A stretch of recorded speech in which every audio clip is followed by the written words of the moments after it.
RFI news కి స్వాగతం. జర్నలిస్టులకు కేటాయించిన డబుల్ బెడ్రూమ్ ఇళ్లకు వెంటనే ప్రొసీడింగ్ కాపీలు ఇవ్వాలి. అఖిల భారత మహాత్మా జ్యోతిరావు పూలే సామాజిక న్యాయ వేదిక రాష్ట్ర అధ్యక్షుడు మరియు ధర్మ సమాజ్ పార్టీ రాష్ట్ర కార్యదర్శి డాక్టర్ క్యాడల ప్రసాద్ పటేల్ మరియు వివిధ ప్రజా సంఘాల నాయకులు డిమాండ్. వరంగల్ జిల్లా వరంగల్ మండలం పోచమ్మ మైదాన్ జంక్షన్లో వరంగల్ తూర్పు జర్నలిస్టులు 4వ రోజు దీక్షకు మద్దతు తెలిపి మాట్లాడుతున్న డాక్టర్ క్యాడల ప్రసాద్ పటేల్ మరియు వివిధ ప్రజా సంఘాల నాయకులు జర్నలిస్టులకు మద్దతు తెలిపిన అనంతరం ప్రసాద్ మాట్లాడుతూ గత ప్రభుత్వం 2020లో దేశాయిపేట లక్ష్మీ మెగా టౌన్షిప్లలో నిరుపేద వరంగల్ తూర్పు జర్నలిస్టులకు 200 డబుల్ బెడ్రూమ్లను కేటాయించడం జరిగింది మరియు అప్పటి గ్రామ సభలో మంత్రులు వేదికపై 6గురికి మాత్రమే ప్రొసీడింగ్ కాపీలు ఇచ్చి మిగిలిన వారికి స్థానిక తహసీల్దార్ కార్యాలయంలో ఇస్తామని హామీ ఇవ్వడం జరిగిందని, ఆ తర్వాత ప్రభుత్వం మారడంతో ఇప్పటి వరకు ఎవరికీ ఇవ్వకుండా తాత్సారం చేస్తూ గత ప్రభుత్వం చేసిన తప్పులను ఈ కాంగ్రెస్ ప్రభుత్వం కూడా చేస్తూ ఉందని అన్నారు. మరి ఈ సమాజంలో ఫోర్త్ ఎస్టేట్ వ్యవస్థలో ఉండి మరి వారు సమాజం కోసం ఎంతో కృషి చేస్తున్నారు. మరి వారికి గత ప్రభుత్వం మరి డబుల్ బెడ్రూమ్ ఇల్లు కేటాయించినప్పటికీ మరి వాటిని మరి అమలు చేయడంలో నేటి పాలకులు, నేటి ప్రజాప్రభుత్వం అనేటువంటి కాంగ్రెస్ ప్రభుత్వం మరి ఆ యొక్క డిమాండ్లను నెరవేర్చకపోవడం చాలా బాధాకరం, సిగ్గుచేటు.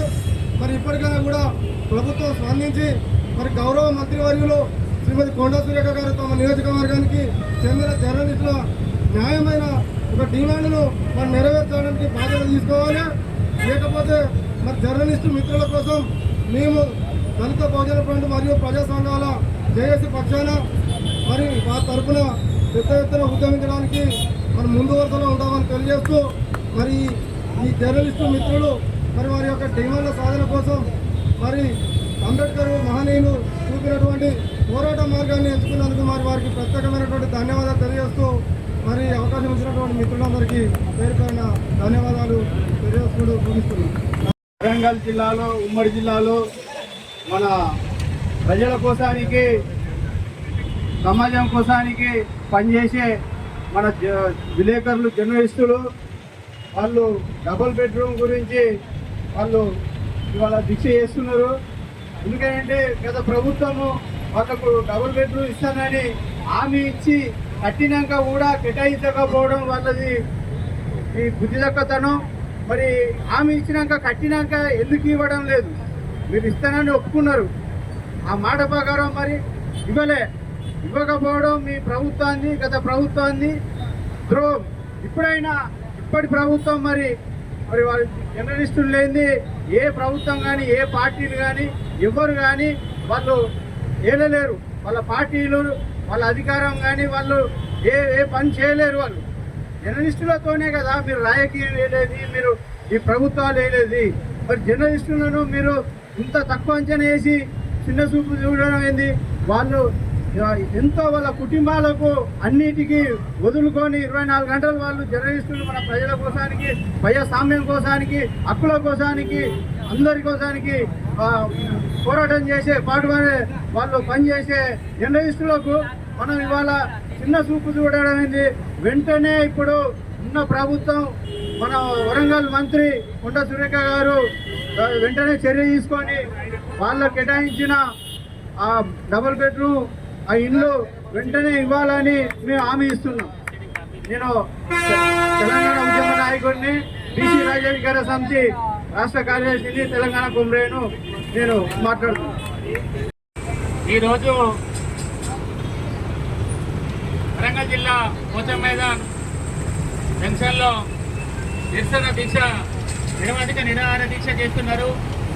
ఎవరు తమ సమాజ స్థాపన కొరకై నిరంతరం కృషి చేస్తున్నటువంటి జర్నలిస్టు యోధులు వారి యొక్క సమస్యలు, గూడు కోసం, గుడ్డ కోసం, గూడు కోసం వారి కోసం కేటాయించినటువంటి 2020లో కేటాయించినటువంటి 200 డబుల్ బెడ్రూమ్ ఇల్లు ఆల్రెడీ కేటాయించారు. ఆ కాలనీ పేరే జర్నలిస్టుల కాలనీ అని పెట్టుకున్నారు.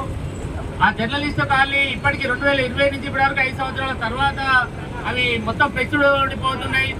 వాటికి అవసరం ఉన్నది. అంటే గత ప్రభుత్వాలు కేటాయించిన డబుల్ బెడ్రూమ్ ఇళ్లను ఇప్పటి వరకు వారి చేతికి ఎందుకు ప్రొసీడింగ్ లెటర్లు ఇవ్వట్లేదని చెప్పి వారి యొక్క నిరసన దీక్షను ఇక్కడ కొనసాగిస్తున్నారు.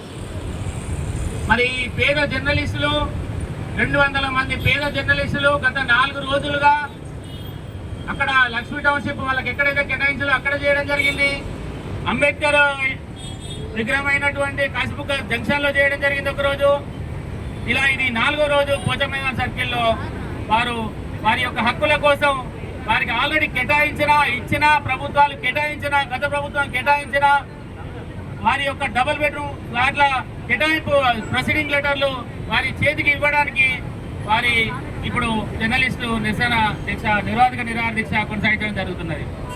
ఇప్పటికైనా అంటే ఒక ప్రభుత్వం కేటాయించినటువంటి ఈ డబుల్ బెడ్రూమ్ ఇళ్లను మరో ప్రభుత్వం వారి చేతికి ప్రొసీడింగ్ కాపీలు ఇవ్వడానికి ఎందుకు తాత్సార్యం చేస్తుందని చెప్పి నేను ఈ సందర్భంగా అఖిల భారత మహాత్మా జ్యోతిరావు పులే సామాజిక న్యాయ వేదిక రాష్ట్ర అధ్యక్షుడిగా మరియు ధర్మ సమాజ్ పార్టీ రాష్ట్ర కార్యదర్శిగా నేను ప్రశ్నిస్తున్న ఇప్పుడున్న ప్రభుత్వాలను. అంటే ఇప్పుడు ప్రస్తుతం ఉన్న ఎమ్మెల్యేనే మంత్రిగా కొనసాగుతున్నారు మన వరంగల్ జిల్లాకు. మరియు ఇన్ఛార్జ్ మంత్రి గారు కూడా ఉన్నారు. మరి ఇప్పుడున్న అధికార పార్టీ ప్రభుత్వం మీదనే జర్నలిస్టులు వారి యొక్క హక్కుల కోసం పోరాటం చేస్తున్నారంటే నిరంతరం ప్రజా సమస్యలపై వారి పోరాటం కొనసాగించడానికి వారికి పూర్తిగా నిర్బంధం చేస్తున్నారని చెప్పి మాకు అర్థమవుతున్న పరిస్థితి. వివిధ ప్రజా సంఘాలు ఈరోజు రావడం జరిగింది, వారికి మద్దతు తెలపడం జరుగుతున్నది. ఇప్పటికైనా ఈ రోజుతోటే వారి దీక్షను ఇప్పుడున్న మంత్రి గారు హామీ ఇచ్చి విరమింపజేయాలని చెప్పి వారికి ప్రొసీడింగ్ లెటర్లు ఇమ్మీడియట్లీ ఇక్కడికే తెచ్చి ఇచ్చి చేయాలని చెప్పి మేము ఈ సందర్భంగా డిమాండ్ చేస్తున్నాం. మన రాజు తలుచుకుంటే దెబ్బలొక్కదు అన్నట్టు వారి చేతిలో ఉన్న పనిని నిరంతరం ఎమ్మెల్యేలు మంత్రుల వెంబడే కదా ఎంఆర్ఓలు డిఆర్ఓలు కలెక్టర్లు తిరిగేది. మరి జర్నలిస్టులు ఉద్యమాలు చేస్తా అంటే అసలు జర్నలిస్టులు లేకుండా మీరు ఎట్లా పర్యటన చేస్తారు మీ జిల్లాలలో అని చెప్పి మేము ఈ సందర్భంగా అది చేస్తున్నాం. ఇప్పటికైనా 200 మంది పేద జర్నలిస్టులలో ఇప్పటికే 2-3 వ్యక్తులు కేటాయించిన వ్యక్తులు చనిపోవడం జరిగింది. అటు సాగర్ అయితేనేమి, అటు నాగరాజు అయితేనేమి, మరో 2-3 అయితేనేమి. అంటే 200 మందిలో 5 జర్నలిస్టులు వారి యొక్క కూడు కోసం గుడ్డ కోసం పోరాటం చేసి వారికి సాధించిన హక్కులను మళ్ళీ పొందడానికి ఇలా మరణాలు జరుగుతున్నటువంటి జర్నలిస్టులను పట్టించుకోకపోతే ఈ ప్రభుత్వాలు ఎందుకని చెప్పి నేను మరీ ప్రశ్నిస్తున్నా. థ్యాంక్ యూ ప్రతి ఒక్కరు.